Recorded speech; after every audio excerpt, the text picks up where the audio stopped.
Form भरने के लिए सबसे पहले ऑफिस में जब जाते हैं तो फोटो, 3-4 आवेदन हेतु सादा पेज, कलम, ईमेल आईडी, पासबुक की फोटो स्टेट, छाया प्रति और संबंधित वर्क से जो रिलेटेड डॉक्यूमेंट्स है उसको ले करके जाए। इसके अलावा स्टेपलर और गोंद भी, ताकि लौटना न पड़े। अब यहाँ पर हम रजिस्ट्रेशन फॉर्म 2024-26 की बात करते हैं। जैसे फर्स्ट में लिखा हुआ है कैटेगरी, तो क्या करेंगे, हम कैटेगरी लिखेंगे अपना। कैटेगरी इरेगुलर है। इससे पहले आप जब देखेंगे तो पाते हैं कि लिखा हुआ है please filling the form in English and block letters and each word must be separated by a single blank box. माने अंग्रेजी के कैपिटल लेटर में आप लिखें और 2 वर्ड जब लिख रहे होते हैं उसके बीच में एक सिंगल जो बॉक्स है ब्लैंक करा जाना जरूरी है। सेकेंड है कि टिक माने सही का निशान आपको लगाना है, एप्रोप्रिएट बॉक्स जहाँ इसकी ज़रूरत है।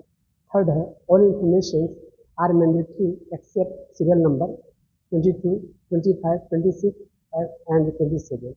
जितने भी इस फॉर्म में दिए गए हैं सभी फिलअप करना आपको आवश्यक है, मतलब कंपल्सरी है आपके लिए। हाँ, कुछ को जैसे 22, 25, 26 और 27 के अंतर्गत है उसका सब्स्टिट्यूट भी हो सकता है, लेकिन इसके अलावा जो भी कॉलम सीरियल नंबर है उसके अंतर्गत भी आपको ब्यौरा भरना है, वो आपके लिए कंपल्सरी है। फोटोग्राफ पासपोर्ट साइज का होना चाहिए। प्रयास करना चाहिए कि फोटोग्राफ को के पीछे का जो पोर्शन है उसे हम बारीकी से उखाड़ लें, ताकि वो अच्छी तरह से स्टेप अप बने उस पर। जहाँ स्टेप अप की बात आती है वहाँ तो कोई बात नहीं है, लेकिन जहाँ साटने की बात आती है तो उसमें रुखरापन होना चाहिए, मेरा फोटो वहाँ से स्लिप न हो जाए और जिस कारण से हमें आगे दिक्कत हो। आगे हम देखते हैं तो कॉलेज कोड है। जैसे कि आपका जो कॉलेज या प्लस टू है, कॉलेज कोड प्रायः जो कॉलेज होते थे उसके लिए है। अब प्लस टू जो है, जैसे हम लोग का प्लस टू विद्यालय है तो ये जो कोड है जैसे यहाँ के लिए है 32-2-5-3, वो हम लिखेंगे। कॉलेज में इंटर की पढ़ाई जो है सो 1 साल चलेगी, 1-2 साल ये बैच है इसका जब तक है, फिर वहाँ पे एडमिशन होना नहीं है। इसलिए हो सकता है आगे चल करके प्लस टू कोड की बात है, उस पर हमें नहीं जाना है। हमें जो आपका कॉलेज कोड जहाँ से पढ़ रहे हैं उसका ब्यौरा देना है। फिर कॉलेज अथवा प्लस टू का जो नेम है उसको हम लिखेंगे। यहाँ ध्यान देने योग्य बात है कि हमें विद्यालय का भी नाम उसी तरह से कैपिटल लेटर में लिखेंगे और 2 वर्ड के बीच में, 2 वर्ड के बीच में, लेटर के बीच में नहीं, 2 वर्ड के बीच में हम स्पेस छोड़ेंगे, अर्थात एक ब्लैंक बॉक्स को छोड़ेंगे। तो सिग्नेचर ऑफ स्टूडेंट्स जो फोटो के नीचे है वहाँ पर हम बारीकी से उसके बीच में हम जो फ़ॉन्ट साइज दिया हुआ उसी हम सिग्नेचर करेंगे, ताकि वहाँ से स्कैन कॉपी अच्छी तरह से हमको एडमिट कार्ड पर जा सके।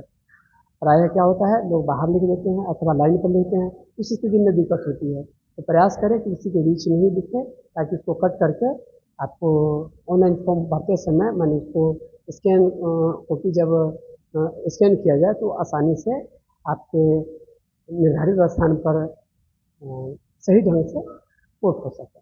आगे देखिए सब डिवीजन में, सब डिवीजन क्या होता है, जैसे कि आपका देश हुआ तो देश कंट्री हो गया, तो राज्य से बना हुआ तो राज्य हो गया। राज्य के नीचे होता है कमिश्नरी, जिसे परमंडल बोलते हैं। परमंडल को फिर उससे के नीचे की जो इकाई होती है जिला होता है, तो जिला, और जिला के नीचे जिसको डिस्ट्रिक्ट बोलते हैं जिला, उसको फिर कई भागों में बांटते हैं। हो सकता है किसी जिला में एक ही हो, लेकिन कहीं कहीं 2-3 होते हैं। जैसे सीतामढ़ी में 3 है, बेलसंड, सीतामढ़ी सदर और कुपरी। इसे हम सब डिवीजन कहेंगे, अर्थात जिले का नीचे का जो स्तर है उसको सब डिवीजन कहेंगे और ऊपर का जो स्तर है वह कमिश्नरी हो जाता है। मैंने वो प्रमंडल, और जिला से नीचे क्या हो अनुमंडल। अनुमंडल में जैसे यहाँ के लिए परिवार के लिए का सीतामढ़ी सदर भरेंगे। आगे डिस्ट्रिक्ट नेम है, तो डिस्ट्रिक्ट नेम में क्या करेंगे आप, जो आपका डिस्ट्रिक्ट का नेम है, जैसे मान लीजिए कि आपका सीतामढ़ी है तो सीतामढ़ी भरेंगे, कैपिटल लेटर का प्रयोग करेंगे। हाँ, स्पेस की तो बात ही नहीं क्योंकि एक ही वर्ड है ये। आगे जो है स्टूडेंट्स का नाम, उसमें भी हम बारीकी से जो नेटिव को हम मेंटेन किए रहते हैं उसी को बारीकी से जहाँ स्पेस देना है नहीं देना है उसका ख्याल करते हुए उसी तरह से कैपिटल लेटर में लिखेंगे शुद्धता के साथ। आगे देखिए, आगे स्टूडेंट्स नेम के बाद स्टूडेंट्स का जो नाम है वो हिंदी में लिखेंगे शुद्धता के साथ, जो आपने मैट्रिक में अंकित किया था पहले। मदर्स नेम उसी तरह से लिखेंगे, इसका ख्याल करेंगे डॉक्यूमेंट पर जो नाम है वो मदर्स का नाम होना चाहिए, वो नहीं जो क्षेत्रीय में आपके जैसे किसी का नाम कमला देवी हो सकता है तो कोई सगतुरिया मंतुरिया कह करके बुलाते हैं, वो हम नहीं लिखेंगे, वो हम डॉक्यूमेंट पर है उस पर लिखेंगे, ताकि आगे जब जॉब में आपका सिलेक्शन होता है तो वेरिफिकेशन में आपको कोई दिक्कत ना हो। आगे मदर्स नेम हिंदी लिखेंगे, है ना। फिर फादर्स नेम उसी तरह से लिखेंगे, उसका हिंदी में लिखेंगे। डेट ऑफ बर्थ का फॉर्मेट है, ये शुरू वाला जो है, जैसे D D N M Y Y Y Y format बोलते हैं, अर्थात डे, जैसे किसी का 1 तारीख को जन्म है तो ऐसा नहीं कि 1 और 0 लिखेंगे, नहीं, 0 1 लिखेंगे, है ना। प्रथम कॉलम में आप 1 लिखते हैं तो उसका अर्थ 1 भी हो सकता है, 10 भी हो सकता है ना, 12 भी हो सकता है, 15 19 भी हो सकता है। तो प्रायः क्या करेंगे, यदि एक ही डेट है उसमें तो दाहिने साइड में लिखेंगे, अथवा ज़्यादा से ज़्यादा 31 हो सकता है, उस स्थिति में हम लिखेंगे। यदि 1 लिखेंगे, 2 या 9 तक लिखेंगे तो बाएं साइड में हम 0 देंगे। इसी तरह से जो एम एम फॉर्मेट है 1 से 12 होगा, उसमें भी 1 2 4 5 का जो भी 12 है, 12 के लिए तो 1 2 है, 11 के लिए 1 1 लिख सकते हैं, 10 के लिए 1 0, लेकिन उससे नीचे है तो 0 9 0 8 0 1 इस तरह से लिखेंगे। वाई में भी इसी तरह से, जैसे कि वाई वाई वाई वाई 4 है, इसमें हम क्या करेंगे 2 0, और जो आपका क्या कहते हैं कि मैट्रिक और 10th के आधार पर आपका डेट ऑफ बर्थ है वो हम लिखेंगे बारीकी से, अच्छी तरह से, हम बहुत अच्छी तरह से लिखेंगे। 8 को ऐसे नहीं लिखेंगे 9 पढ़ा जाए, कोई एग्जैक्ट जो पढ़ा सके लोगों से उसी तरह से लिखेंगे। फिर मैट्रिक और 10th पासिंग बोर्ड का जो नाम है, जिस बोर्ड से सीबीएसई आईसीएसई बोर्ड से अथवा बिहार बोर्ड से किए हैं बीएससी, उसकी चर्चा करेंगे। फिर मैट्रिक 10th बोर्ड का रोल कोड है, कोड स्पेसिफिकेशन बताता है, स्पेसिफाई करता है कि आपने कहाँ एग्जाम दिया, तो वो आपका रोल कोड होना चाहिए, रोल नंबर उसके बाद में लिखेंगे। पासिंग ईयर होना चाहिए, पासिंग ईयर में जब आपका पास किए थे वो ईयर होना चाहिए, ऐसा नहीं कि एंट्री किए थे वो लिखेंगे। बहुत बारीकी से वो आपके मार्कशीट पर सब लिखा होता है, उसको देख करके लिखेंगे। रोल कोड, जिससे पिन कोड से हमको पर्टिकुलर स्थान पर चला जाता है कोई चीज़, रोल कोड से जानकारी मिलती है कि वहाँ पर है। आगे जेंडर में हम मेल की चर्चा करेंगे, यदि मेल है तो फीमेल, मतलब मादा है तो पुरुष है तो मेल, और स्त्री है तो फीमेल, और कुछ ट्रांसजेंडर होते हैं, इसमें हिलना की बात नहीं है, हमारे आपके घर में भी जन्म हो सकता है। ऐसे जो पुरुष भगवान के किसी नैसर्गिक के जो नियम है उसके तहत, मान लीजिए अथवा कोई ढंग से यदि वो नर मादा नहीं है ना, ऐसे को आदर्श की श्रेणी में रखते हैं, इसमें घृणा की बात नहीं है, वो हमारे आपके घर में भी उसका जन्म हो सकता है।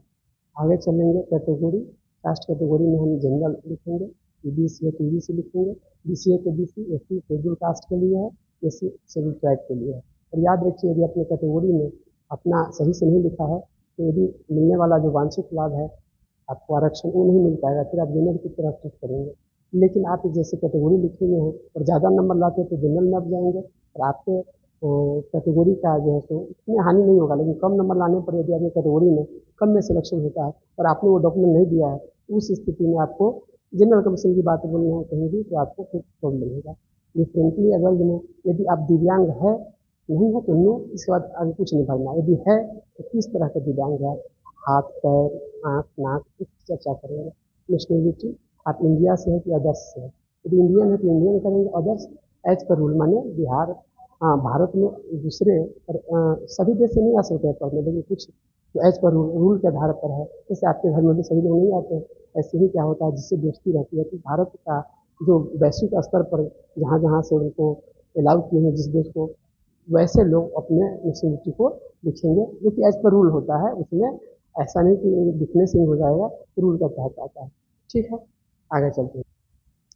फिर इसके बाद क्या करेंगे हम आपको क्या है, जैसे कि मैंने सब धर्म को अलग अलग आरक्षण मिलता है, आरक्षण क्यों मिलता है, जैसे मान लीजिए आपका पारसी है ना, जैन, उन लोग की संख्या घट रहा है, तो उन लोग के लिए कि भाई जनसंख्या बढ़ाने के कारण बढ़ाएगा तो लोग को सरकार सहायता करेगी। क्यों, देखिए बगीचा में सभी तरह का फूल होना चाहिए, बगीचा में सभी तरह का, एक ही तरह का आलू खा सकते सब्जी, तो हमारे ऐसा मत समझिए कि जाति तरह तरह के है, तरह तरह के हिंदू मोहम्मदन इस्लाम माने को मानने वाले हैं, क्रिश्चन मैंने खराब चीज नहीं, ये तो खूबसूरती है ना, हमारा पैजामा भी बन गया, आपका कुर्ता भी बन गया, उनका टी शर्ट भी बन गया, उनका जीन्स भी बन गया, तो कोई कहे कि भाई धोती पहन करके आप पहाड़ पर नहीं चढ़ सकते हैं, हम बेल बटन पहन करके प्रमोटी नहीं कर सकते हैं, है ना, हार तार बांध करके पढ़ाई नहीं कर सकते, तो सब समय समय पर यात्रा पर जाते जीन्स अच्छा है ना, कि कट फट, तो सबका अपना महत्व, नफरत की बात नहीं होती है। चलिए आगे चलिए, 20वां है, क्या है, mobile number of the student, बहुत बारीकी से लिखिएगा, ऐसा नहीं कि आपको सदा के 9 लिख दीजिए, क्योंकि आप यहाँ लिखेंगे कि वहाँ लिखने में प्रॉब्लम हो जाए, तो आप अपना अभी नहीं पढ़ पाइएगा तो आप एकदम सही से लिखेंगे। अब आगे क्या है, इससे पहले 19वां पॉइंट है एरिया, कि आप ग्रामीण क्षेत्र में आते हैं कि शहरी क्षेत्र में। गाँव ग्रामीण क्षेत्र में आते हैं तो रूरल, और यदि अर्बन माने अर्बन माने होता है शहरी क्षेत्र, है ना। तो आप ग्रामीण है तो रूरल को क्या करें, ठीक माने 9 का निशान लगाएंगे। आगे चलिए, मोबाइल नंबर ऑफ स्टूडेंट हो गया। ईमेल आईडी बहुत ध्यान से पढ़ेंगे। अब ऐसा नहीं कि हम फल्ला रेट माने फल्ला कुमार 16 इतना रहेगा, एक छोड़ेगा, तब एक को ऐसे लिखेंगे, एक को थोड़ा लंबा कर दिए, 6 लिख दीजिए, पता चला कि वही में ये लोग कहीं हो गया, आई कहीं हो गया है, तो उस ईमेल आईडी पर आपका नहीं आएगा। तो एक को जैसे ऊपर ऐसे करके सब मतलब बारीकी से करेंगे, शुद्धता से लिखना बहुत जरूरी है। फिर है ईमेल आईडी। मोबाइल नंबर आपका स्टूडेंट का है, किसी का नहीं है तो पेरेंट्स का लिख सकता है, गार्जियन का लिख सकता है, लिखेगा, लेकिन ये शर्त है कि एक स्टूडेंट का क्या वो रहेगा, हाँ, एक को 2 को रजिस्टर्ड नहीं कराइए। चलिए, फिर आधार नंबर। आधार नंबर जो है उसमें हम चर्चर का है, उसका हम पेयर करके उसका हम लिख रहे हैं। चलिए, अब एड्रेस आपका विलेज पीओ पोस्ट है ना, ब्लॉक है ना, पीएस पुलिस स्टेशन है, पीओ पोस्ट ऑफिस, लिखेंगे स्पेस दे करके बढ़िया से लिखेंगे। फिर आप पिन भी लिख देंगे, 8433 पिन का अलग अलग चीज बताता है, 84 कहाँ का है, 33 कहाँ का है, 24 परिवार का होगा। पिन कोड से डायरेक्ट आता है आपका, तो सबका जो कोड होता है कि 8 है तो कहाँ का होगा, पटना का कहाँ का होगा, 011 होगा तो दिल्ली का होगा, वहाँ पे 2 होगा तो वहाँ का होगा, वहाँ का होगा, मुंबई का होगा, सब तय रहता है ना। तो बहुत बारीकी से लिखना होता है, नहीं तो कुछ जो है सो भटकेगी बहुत, आपको नहीं आ पाएगी। तो ये हमेशा बहुत ऐसे ही मत सीधे नंबर रहता है। एड्रेस लिख लिए। अब आगे चलते हैं, मैटेरियल स्टेटस क्या है, मैटेरियल स्टेटस। मैटेरियल माने होता है शादी, शादी का स्टेटस माने शादी किए कि नहीं किए। तो क्या इंटर का बच्चा शादी भी कर लेता है, तो अलग अलग समय में बहुत अलग अलग हमारा है, तो सबका अब मैंने किसी की शादी हुई, उसको पढ़ने की इच्छा हुई, तो थोड़ी कि भाई अरे भाई तुम मम्मी होकर मेरे साथ पढ़ने आइए, ऐसे नहीं मन, अरे भाई इसके सरकार की पढ़ाई को बढ़ावा देती है, क्या बहुत में कम उम्र में शादी होती है, इसका क्या है। अब क्या लिखेंगे, मेटेरियल माने स्टेटस में यदि शादीशुदा है तो क्या लिखेंगे, मैरिड, नहीं है तो अनमैरिड, अविवाहित। फिर 25वां है स्टूडेंट्स बैंक अकाउंट नंबर। आपका जो बैंक अकाउंट नंबर बहुत शुद्धता से लिखेंगे, कोई पैसा रुपया जो भी चीज आना है, फायदा सब उसी में आना है ना, सही से लिखना जरूरी है। फिर bank of the bank and branch में, बैंक कौन सा है, फिर बैंक मान लीजिए एसबीआई है, सीबीआई में सेंट्रल बैंक ऑफ इंडिया है, इसी से ब्रांच कौन स्थान पर है, तीन के स्थान पर अपना मन से लिख दीजिए, सारा चीज लिखा रहता है आपके बैंक अकाउंट के पर, जो है वही उसमें जना लिखा हुआ ऐसे लिखिए ना कि वहां पर है, देखते हैं खेत में है तो खेत लिख देखते, ऐसा थोड़ी लिख रहे। चलिए वो आप उस पर जो है सो लिखिए। चलिए, अब आगे चलिए, क्योंकि वो कोड वहां से मिलेगा तो पैसा भेजेगा, नहीं मिलेगा तो पैसा। आईएफएससी कोड, आईएफएससी कोड रहता है, जैसे आपका ग्रामीण बैंक में रहेगा तो सीबीआई अनुवार रहता है, यदि स्टेट बैंक में तो एसबीआई रहेगा, तो कुछ कोड रहता है, वो कोड बता देता है कौन बैंक का है, कहाँ का है, किस ब्रांच का, सब आईएफएससी कोड होता है। बहुत बारीकी से लिखना चाहिए, ट्रांसफर में भी आप जब ऑनलाइन करते होंगे तो अच्छा लिखा जाता है। फिर टू आइडेंटिफिकेशन की आइडेंटिफिकेशन की क्यों जरूरत है, दिल्ली में देखते हैं जब कोई आदमी को क्या हो जाता है, मैंने कहता कि कौन इसका असली वारिसदार है फिल्म का, डबल हीरो में तो पता पूछता है दोनों से। इसी तरह से आपको जॉब हो जाएगा, 2 आदमी एक ही नाम का रह सकता है, माता पिता भी हो सकता है, गाँव का भी हो सकता है, तो कुछ ऐसा रहता है आइडेंटिफिकेशन, तो आपका जिसे चिन्ह जाए, है ना। जैसे कहेगा कि भाई हमारे बेटा का ऐसा है तो नाक ऐसा है तो नाम हुआ, तो आप जैसे कहीं आपको हम क्या कहते हैं कि सपोज कीजिए कि आपको तिलवा है तो मोल हो जाएगा, घाव का स्कार हो जाएगा। और जहाँ है पूरा लिखिए, जैसे होठ पर है, नीचे का होठ पर तो लिखिए ए स्कार, कटा हुआ तो cut mark on the lower lip. यदि आपका तिल का निशान है तो ये mole mark on the lower lip, upper lip, left side, right side, एक एक चीज आँख के नीचे below the eye, left eye, below the left eye, below तो दोनों होता है। यहाँ पर है कपाल में फोर, ऊपर है तो ऑन हेड, सबका टर्म होता है, लेफ्ट टेम्पल, राइट टेम्पल, गर्दन है लेफ्ट साइड, तो एक एक चीज बनिया। दूसरा चीज जो भी है कटा, और ऐसा है नहीं कि अब लीड से पार लिया गया नहीं, हमारा आइडेंटिफिकेशन नंबर। आप क्या कहेंगे कि आपका जो रहेगा उसको परमानेंट लगभग उसको फिट किया जाता है, क्योंकि आपको पहचाना जाएगा जब जाएंगे, तो फिर यहाँ तो इसमें पहचानता, एग्जाम में जाएगा तो यही देखेगा तुम्हारा पहचान क्या है, तो उसी से मिलाएगा आपका। हो गया। फिर मीडियम, आप हिंदी में एग्जाम देना चाहते हैं कि इंग्लिश में, तो वो आप हिंदी में देना चाहते हैं तो हिंदी लिखिए, इंग्लिश में देना चाहते हैं तो इंग्लिश लिखिए।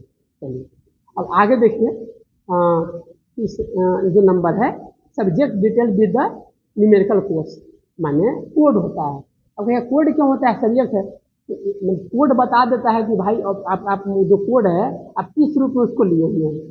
कोड कोड जैसे कि मैंने आपका पिन कोड बता दिया कि कौन क्षेत्र का है, फिर कोड बता दिया कि कौन विषय कौन लिए हो, कैसे लिए हुए हैं, इसका क्योंकि थोड़ा सा अध्ययन करें तो बता देंगे। अब इसमें देखिए शुरू में जब पढ़े तो 22, 25, 26, 27 मैंने ये मैंडेटरी नहीं है, तो 22 क्या था देख लीजिए थोड़ा सा। 22 आपका क्या था, इसमें 22 क्या है, हाँ आधार नहीं तो बिना भी सरकार का बिना आधार के भी बन सकता है ना, इनरोल होना चाहिए, तो बहुत का नहीं बन पाता है। फिर क्या है इसका कौन है 25, क्या है 25 स्टूडेंट्स बैकग्राउंड नहीं है, तो इसमें हो सकता है विकल्प दिया हो कि माता पिता का भी अपना ज्ञान खाता है, उसका भी हो सकता है। चलिए क्योंकि किसी कारण से रुकना नहीं चाहिए कुछ। 26 में क्या है, जब आपका ही बैंक नहीं रहेगा तो बैंक ब्रांच नेम भी क्या हो जाएगा, उसके अनुसार चेंज होगा ना। फिर क्या है आगे क्या है 27, 27 क्या है, यही तो सोचो बैंक नहीं होता ब्रांच कहाँ से, ब्रांच कहाँ तो फिर जिनका रहेगा मनी पता का उनका, फिर ऐसा नहीं कि किसी हम कहते तो मेरा दे दिए ये सबका साइंस स्ट्रीम है ना। तो चलिए अब देखिए, अब ऊपर पढ़े compulsory subject group total 200 marks, 200 marks आपका परीक्षा होगा। कंपल्सरी माने क्या होता है भाई, आप मना नहीं कर सकते, करना ही है आपको, अनिवार्य क्या है, अनिवार्य ये चीज आपको लेना ही है। तो क्या है सिलेक्ट टिक 9 का निशान लिखा हुआ, 1 subject from each group, each subject 100 marks, मैंने दोनों ग्रुप है, देखिए ग्रुप 1 भी है ग्रुप 2 भी है, तो दोनों में से एक एक चुनना है, तब 100 नंबर का ही होगा, 100 नंबर का ही। अब कि 9 का निशान क्यों करे, पहले हिंदी में पहले 9 ऐसे ही लिखा जाता था, है ना, इसलिए उसको 9 का निशान आज भी बोलते टिक को। चलिए अब देखिए फर्स्ट में क्या लिखा हुआ है, कंपल्सरी सब्जेक्ट ग्रुप फर्स्ट लिखा हुआ है 100 मार्क्स का, सिलेक्ट एनी 1 सब्जेक्ट, चुनिए कोई एक सब्जेक्ट चुनिए, सिलेक्ट एनी 1 सब्जेक्ट लिखा हुआ, मैंने दोनों में से कोई एक चुनना है, तो आप इंग्लिश चुनिए अथवा हिंदी चुनिए, जो चुनना है चुन लीजिए। उसका 105 कोड हो गया हिंदी इंग्लिश का, 106 कोड, हाँ वो चुनिए, टिक लगा दिए। अब आगे चलिए सेकेंड में क्या है, तो कुल मिलाकर वो कितना चुनना है 2। तो ग्रुप 2 में क्या है, कंपल्सरी सब्जेक्ट ग्रुप 2 में 100 मार्क्स, 100 ये हो गया, 100 इधर तो ऊपर वाला 200 होगा ना। तब लिखा हुआ सिलेक्ट एनी 1 सब्जेक्ट, कोई इसमें से कोई एक चुनिए। आगे क्या लिखा हुआ है, विच इज नॉट सिलेक्टेड, जो नहीं चुना गया है अंडर कंपल्सरी सब्जेक्ट ग्रुप 1, जो ग्रुप 1 में नहीं चुना गया है उसी को कोई एक इसमें से चुनिए, अर्थात इसमें से जो चुन लिए ग्रुप 1 में इसमें नहीं चुनाएगा। इसमें कोई इंग्लिश लेते हैं, हिंदी लेते हैं, हिंदी है इंग्लिश लेते हैं, बाकी दूसरा विषय भी, हिंदी के बाद दूसरा विषय भी आप ले सकते हैं, है ना, ले सकते हैं। अब पढ़ाया जो उर्दू लोग है तो आप हिंदी लेते हैं तो उसमें उर्दू ले लेते हैं, ये हिंदी वाले हिंदी के साथ अपना वो ऐसा कुछ नहीं कि भाई जाति पाति के आधार पर कोई माने मोहम्मदन है तो ये लेगा वो लेगा, नहीं, तो जिसकी जो रुचि है। चलिए नहीं कोई एक मारेंगे ना, लिखा हुआ है सिलेक्ट एनी 1 सब्जेक्ट, तो एक चुनना है। नहीं इंग्लिश मीडियम तो वो परीक्षा जिसमें दे रहे हैं वो सब इंग्लिश की परीक्षा इंग्लिश में हो जाएगी, हिंदी में हिंदी की परीक्षा इंग्लिश मीडियम हो जाएगी, तो वो हिंदी इंग्लिश मीडियम था कि आप किस विषय में आंसर लिखना चाहते थे उसका। ये है कि आपका लैंग्वेज सब्जेक्ट है इंग्लिश हिंदी, इसमें से कोई एक चुनिए, हो गया कोई एक। ये किसमें से जो चुन लिए 200 का चुनना है तो 100 ही चुन लिए, तो इसमें से लिखा हुआ है कि जो नहीं चुने हैं ग्रुप 1 में, ग्रुप 2 में उसमें से इसके अलावा कोई एक चुनिए, तो इसलिए इंग्लिश नहीं तो कोई दूसरा इंग्लिश को छोड़ करके लिखा हुआ है। देखिए यहाँ पढ़िए, not selected under compulsory subject group 1, group 1 में जो नहीं चुने हैं ना, माने not selected under compulsory group first, जो any 1 subject which is not selected under compulsory, इसमें नहीं चुना गया है, हाँ वो सब हिंदी बस, हाँ आप समझ गया अभी। अब है इलेक्टिव सब्जेक्ट, इलेक्शन जानते हैं इलेक्शन क्या होता है, हाँ इलेक्शन माने चुनाव होता है, इलेक्शन से बना हुआ इलेक्टिव, इलेक्टिव माने चुनना, इलेक्टिव माने चुना, तो वो तो कंपल्सन होगा, उसमें तो आपको चुनाव करना ही है, ये कोई चाह के इसमें नहीं साइंस ले चाहे आर्ट्स ले सब करना ही है, इसलिए कंपल्सन होगा भाई, आप नहीं कंपल्सन है कि आपको करना ही है, आपकी मर्जी नहीं चलेगी, आपकी मर्जी नहीं चलेगी, ये लेते हैं तो ये अपना दूसरा लीजिए नहीं चलेगा, लेकिन दोनों में से आपको नहीं है, लेकिन ये आपके ऊपर कंपल्सन नहीं है कि आप साइंस लेवे कीजिए, मैथ लेवे की, कॉमर्स लेवे कीजिए, है कि नहीं। तो जो ये आपको इलेक्टिव हो गया, इलेक्टिव माने आप चुन रहे हैं, चुनाव कर रहे हैं, टोटल 300 मार्क्स पता है वो विषय हो जाएगा, कितना विषय हो जाएगा 300, 100 करके 300। अब है सिलेक्ट टिक एनी 3 सब्जेक्ट ईच 100 मार्क्स, कोई इसमें से 3 वो विषय चुनिए जो कि आप माने सब्जेक्ट के रूप में लिए हैं, जैसे आपका क्या हो गया फिजिक्स, हाँ, आप मैथ लिए तो फिजिक्स केमिस्ट्री मैथ को ही टिक कीजिए। यदि अलग से आप बायोलॉजी भी लिए एक्स्ट्रा तो बायोलॉजी को मत टिक कर दीजिएगा, नहीं कीजिएगा, बता रहे हैं। अथवा आप मूल में लिए हैं बायोलॉजी, एक्स्ट्रा में मैथ लिए हैं, तो फिजिक्स केमिस्ट्री बायोलॉजी टिक कीजिए, फिर इसमें का मैथ नहीं कीजिएगा। नहीं तो धोखा से आ जाएगा, पढ़े नहीं रहेगा, एग्जाम देना पड़ेगा, बहुत ध्यान पूर्वक। और फिर प्रिंट आउट भी निकलता है, उसको ध्यान से देखेंगे, फिर सुधार भी कर जाएंगे। एक बार है गलती हो माने ह्यूमन एरर हो सकता है बाकी, लेकिन आपको क्या करना है कि हमको सजग रहना है ना। आपके पिताजी, हमारे पिताजी हमसे नहीं इतना नहीं रहेगा। अब पिताजी सब चीजें सुनिए ना, आप पिताजी हमारे रिक्शा चालक भी हो सकते हैं, किसान भी हो सकते हैं, है ना। पिताजी हमको पढ़ा रहे हैं, यही बहुत बड़ी बात है। चलिए, तो चलिए, तो फिजिक्स केमिस्ट्री जैसे आपका आप लिए हो मैथ लिए हैं, तो फिजिक्स केमिस्ट्री मैथ ठीक है, क्यों 300 तो तीन वो चुनाएगा, हो जाएगा, समझ में आई बात। चलिए अब आगे चलते हैं। अब लिखा एडिशनल सब्जेक्ट, अतिरिक्त। अभी एडिशनल माने क्या होता है, अतिरिक्त, है ना।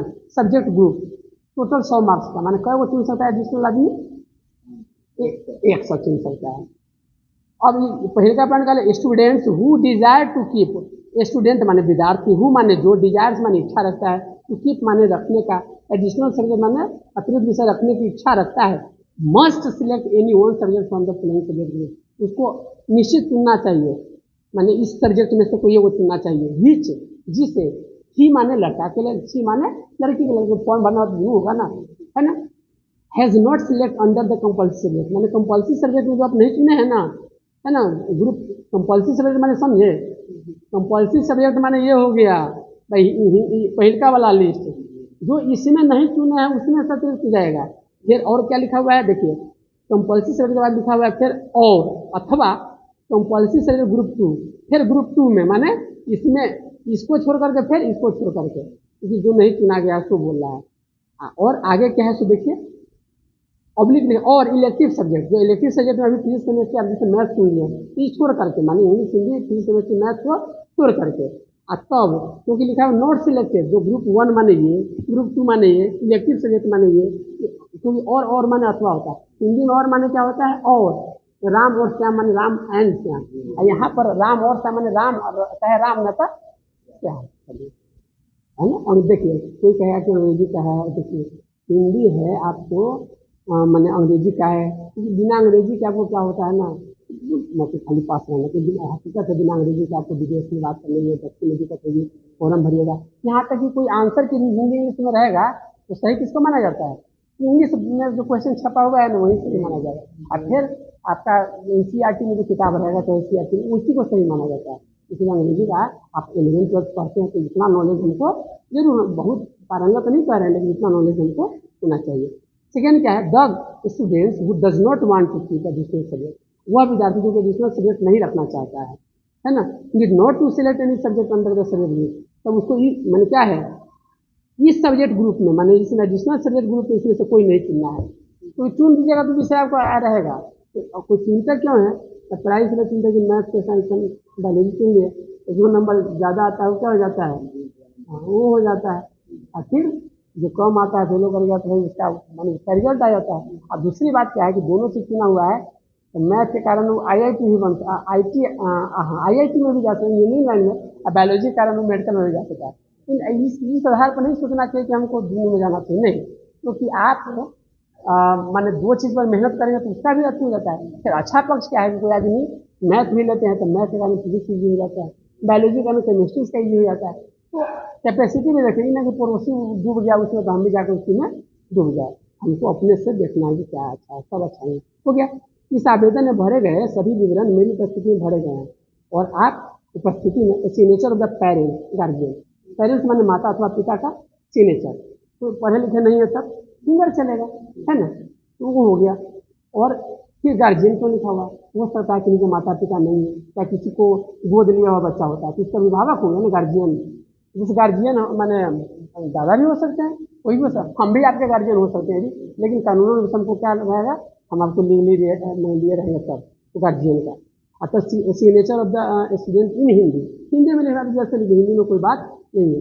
अब अगला लाइन स्टूडेंट्स सिग्नेचर ही नहीं है, इंग्लिश में क्या करेंगे, अब ऐसा नहीं कि बीचे बीच में कैपिटल कर देंगे, तो इनका अक्षर कैपिटल तब सब क्या होगा स्मॉल होगा। सिग्नेचर में ना कि कोई आदमी लिखे आयु कैपिटल कभी साइन ऐसा नहीं होता है ना, दिक्कत हो जाएगी। आप प्रयास करना चाहिए इसी बीच में रहना चाहिए, क्यों, वही स्कैन करके आपको एडमिट कार्ड पर आएगा।